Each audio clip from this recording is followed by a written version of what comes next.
지난 이야기, 연쇄 독살 사건의 주범으로 체포된 마들렌. 그녀는 자신의 혐의를 부정한다. 하지만 자필로 작성된 결정적 증거, 회고록이 등장하고 주변인들의 진술까지 겹치며 결국 사형을 선고받는다. 그러나 아직 드러나지 않는 사실이 있었으니 그건 바로 거래 장부였다. 누가, 언제, 어떻게 마들렌에게서 독을 사갔는지 여태 밝혀지지 않는 것이다. 하지만 그녀는 모진 고문에도 끝까지 침묵을 지킨 채 불 속으로 사라졌다. 지금까지 이 사건을 수사한 경찰 데그레즈. 그는 루이 14세의 명을 받들어 계속해서 수사를 이어간다. 그리고 뜻밖의 곳에서 실마리를 찾는다. 귀족들 사이에서 어느 한 점쟁이가 장안의 화제인데 그 점쟁이가 불경스러운 짓을 저지른다는 소문을 들은 것이다. 데그레즈는 곧바로 점쟁이를 추적했고 실제로 검은 미사라고 하는 일륜배반적인 행위를 포착했으며 그 행위에 동참한 귀족들까지 전부 파악해낸다.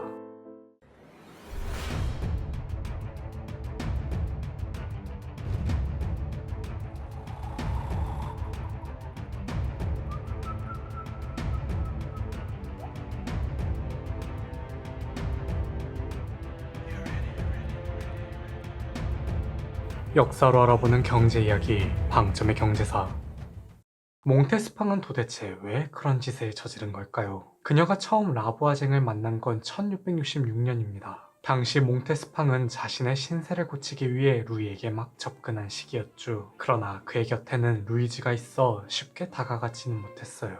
때문에 그녀는 먼저 왕비와 루이지의 친구가 되어 기회를 엿봅니다. 그렇게 인고의 시간 끝에 드디어 루이와 식사를 할 수 있게 되었죠. 몽테스팡은 이것이 자신에게 주어진 처음이자 마지막 기회라고 생각했어요. 그래서 그를 만나기 전 라부아쟁을 찾아가 검은 미사를 받게 된 겁니다. 생판 모르는 아이를 제물로 바치고 그 아이의 피를 마시며 의식 후 강력한 최음제까지 받아갈 정도로 간절했죠. 최음제는 두꺼비 뼈와 두더지 이빨, 딱정벌레, 쇳가루, 인간의 피와 미라 등을 섞어 만들었다고 해요. 그녀는 그 최음제를 루이의 음식에 섞었습니다. 그리고 몽테스팡은 바라던 대로 그의 마음을 사로잡았죠. 당연히 검은 미사와 최음제가 그렇게 만든 건 아니에요. 그럼에도 그녀는 이것들 덕분에 글이 되었다고 맹신했습니다. 하늘이 되었든 땅이 되었든 누군지 모를 이가 자신의 간절함을 이뤄주었으니까요. 이 일이 있고 난 뒤로 몽테스팡은 한동안 라보아쟁을 찾지 않았죠. 루이 사이에서 4명의 아이를 낳으며 행복한 나날을 보냈습니다.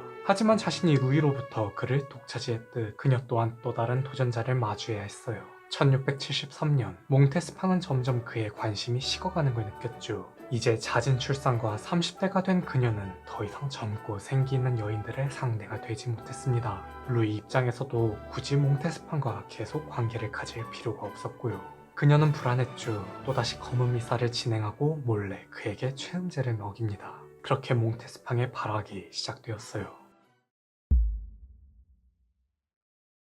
루이의 정부가 된 지 어느덧 10년이 넘었죠. 그녀는 더 이상 그를 붙잡지 못할 지경에 이르러요. 결국 몽테스팡은 이성을 잃고 폭주합니다. 대뜸 라아부아쟁을 찾아가 그가 나를 버리면 너를 죽여버리겠다고 협박했죠. 그런데 1677년이면 마들렌이 화형을 당하고 한참 데그레즈가 온 동네를 헤집고 다닐 때였어요. 주변에서 약을 쓴다는 소리만 들리면 죄다 잡혀가는 판국이었습니다. 자칫하면 그녀의 손에 죽기 전에 먼저 마들렌을 따라갈 정도로 상황이 좋지 못했죠. 라보아쟁이 망설이는 동안 몽테스팡은 점차 고립되어 갔어요. 루이가 자신을 찾지 않는 채 계속해서 대화는 맹트논과 잠자리는 퐁탕주와 가진 겁니다. 참다 못한 그녀는 라보아쟁에게 또 다른 제안을 했죠. 당장 루이와 퐁탕주 전부 죽일 수 있는 독을 만들어 라고요. 라보아쟁은 이번에도 망설였습니다. 다름 아닌 국왕을, 그것도 태양왕을 시해할 독을 만들라는 거잖아요. 그러나 장고 끝에 라보아쟁은 승낙했죠. 이조차 거절하면 진짜 사단이 날 것 같았거든요. 그렇게 그녀는 독살 전문가로 구성된 팀을 꾸립니다. 그리고 본격적으로 계획을 세웠죠. 계획은 간단했는데요. 그건 바로 청원서에 독을 묻혀 제출하는 것이었습니다. 앞서 언급했듯 루이는 자신의 재상 마자랭의 사후 모든 행정 업무를 자신이 직접 관리했죠. 그러니 청원서 또한 그가 직접 읽어볼 것이라 판단했어요. 즉, 자신들은 청원서에 독을 발라 전달하고 그 청원서를 받은 루이가 자연스럽게 눈, 코, 입 등 얼굴로 손을 가져다 대기만 하면 죽음에 이르도록 덫을 놓은 겁니다. 심플 이즈 베스트. 이는 굉장히 고전적인 수법이죠. 실제로 앞서 살펴본 카트린의 이야기에서 알 수 있듯 장갑을 이용해 독살하는 사례가 종종 있었거든요. 1679년 결전의 날이 밝았습니다. 라부아쟁은 직접 청원서를 전달하기 위해 입궁했죠. 하지만 하필이면 그날따라 청원자가 몰려요. 루이는 혼자서 이 많은 청원을 감당할 수 없었습니다. 그래서 그들을 전부 돌려보냈죠. 그렇게 그녀의 계획은 좌절되었어요. 라부아쟁은 또 다른 계획을 세워야 했습니다. 청원이라는 게 날마다 할 수 있는 것이 아니었기 때문이죠. 그러나 그녀는 제대로 된 거사를 치르지도 못한 채 뜻밖의 사건에 휘말려요. 마침내 테그레지가 라부아쟁의 존재를 알아챘거든요. 그동안 열심히 잡아들인 점쟁이와 연금술사들의 입에서 그녀가 등장한 겁니다. 정확히 첫 번째 시도가 실패한 지 일주일 만에 라부아쟁은 체포되었죠. 그리고 그녀의 조력자들 또한 차례차례 잡혔어요. 감옥에 갇힌 라부아쟁은 신문을 봤습니다. 하지만 그녀는 자신의 고객에 대해 일절 입을 열지 않았죠. 루이는 그런 그녀의 입을 열기 위해 고문을 허가해요. 그럼에도 고문은 결코 시행되지 않았습니다. 왜냐하면 그녀가 입을 여는 순간 피해를 볼 사람이 사법부 내에도 있었거든요. 그만큼 이 범죄의 뿌리 자체가 귀족사회 전반에 깊이 파고들어 있었던 거죠. 따라서 신문관들은 방법을 달리해야 했습니다. 그들은 그녀가 알코올 중독인 점을 공략해요. 신문을 받는 동안 절대 마시지 못하게 했던 술을 어느 순간부터 매일같이 무제한으로 제공하기 시작했죠. 그리고 질문은 항상 취해 있을 때만 건넸습니다. 덕분에 그녀는 온갖 얘기를 털어놓아요. 경찰들은 그녀의 진술을 통해 주요 인사들을 파악했죠. 정말 많은 인물들이 거론되었습니다. 앞서 등장한 인물들도 포함되어 있었어요. 루이즈를 괴롭힌 수아송, 루이의 첫사람 만치니, 마리의 시녀 그라몽, 룩셈부르크 원수, 몽모랑시 등도 있었죠. 그러나 그녀는 몽테스판과 그녀와 관련된 모든 일들에 대해서만큼은 끝까지 밝히지 않았습니다. 그도 그럴 게 몽테스판과는 검은 미사와 국왕 시에미수 사건이 엮여 있잖아요. 지금까지 드러난 범행만 해도 사형은 이미 확정이었지만 이것마저 밝혀진다면 곱게 죽지는 못할 게 불보듯 뻔했죠. 아마 취해 있는 순간에도 그녀의 이름만 떠오르면 술이 번쩍 깨지 않았을까 싶습니다. 마들렌이 크루아의 유품 때문에 들통난 것처럼 라부아쟁 또한 누군가가 남기고 간 것 때문에 고초를 겪습니다. 그건 바로 유해였죠. 경찰들이 그녀의 소유지를 수색하던 도중 정원에서 엄청난 수의 영아 유해를 발견한 거예요. 당시 영아 유괴 사건이 너무 많이 벌어진 적이 있었는데요. 그 영아들이 아닐까 하는 의심을 산 겁니다. 이에 대해 그녀는 자기가 조산사로 활동하며 받은 영아들이라고 반박했죠. 하지만 그 외에도 재단과 성배 등 불온한 짓을 한 것으로 추정되는 것들이 발견되면서 의심은 곧 확신이 되었어요. 그러던 중 라부아쟁과 관련된 이들의 재판이 진행됩니다. 루이의 명대로 사회정화 작업이 이루어졌죠. 구금 중 고문치사 또는 자살로 사망에 이른 사람들이 정말 수두룩했다고 하는데요. 실제로 살아서 재판까지 간 사람은 총 367명이었다고 합니다. 이들 중 218명은 처형, 그중 교수형은 36명, 나머지는 종신형, 추방형, 갤리선, 노예형 등등 죄질에 따라 처벌받았죠.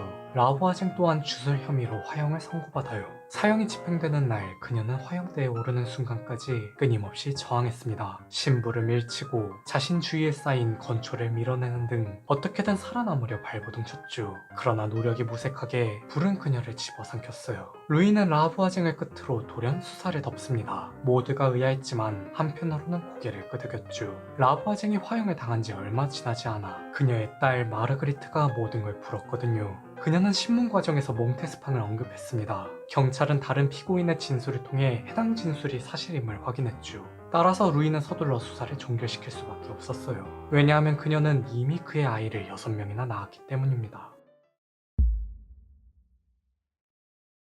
한 국가의 왕으로서, 한 가정의 아버지로서 그녀의 악행이 널리 퍼지는 순간 아이들에게 미칠 영향을 고려하지 않을 수 없었죠. 대신 루이즈 때와 마찬가지로 조금이나마 남아있던 애정을 완전히 버려요. 몽테스팡은 그야말로 끈떨어진 뒤움박 신세가 됩니다. 루이를 포함한 모두가 그녀를 무시했죠. 그러다 갑자기 퐁탕주가 사망하고 말아요. 당시 그녀의 나이는 고작 19살에 불과했습니다. 루이는 퐁탕주의 백치미에 진즉 질린 상태라 별 관심이 없었죠. 하지만 사람들은 몽테스팡이 또 정신 못 차리고 일을 벌렸다고 생각했어요. 그녀는 정말 억울했습니다. 그럼에도 그녀의 이야기를 들어주는 이가 단 한 명도 없었죠. 실제로 부검을 진행한 의사들은 퐁탕주가 자연사한 것으로 결론냈어요. 그러나 경찰이 퐁탕주의 하인을 무리하게 고문하는 과정에서 몽테스팡이 독살했다는 허위 자백을 받아내 분란을 일으킵니다. 1691년 그녀는 결국 모든 것을 내려놓고 궁정을 떠났죠. 루이는 이에 반색하며 그녀에게 연금과 자기 등 이별 선물을 챙겨줘요. 그녀는 그 돈으로 노후를 계획하고 자선을 베풀었으며 예술가들을 후원했습니다. 그리고 마지막으로 루이즈를 찾아가 젊은 시절 자신이 저지른 악행들에 대해 진심으로 사죄했죠. 착한 루이즈는 또 그런 그녀를 용서해 주었고요.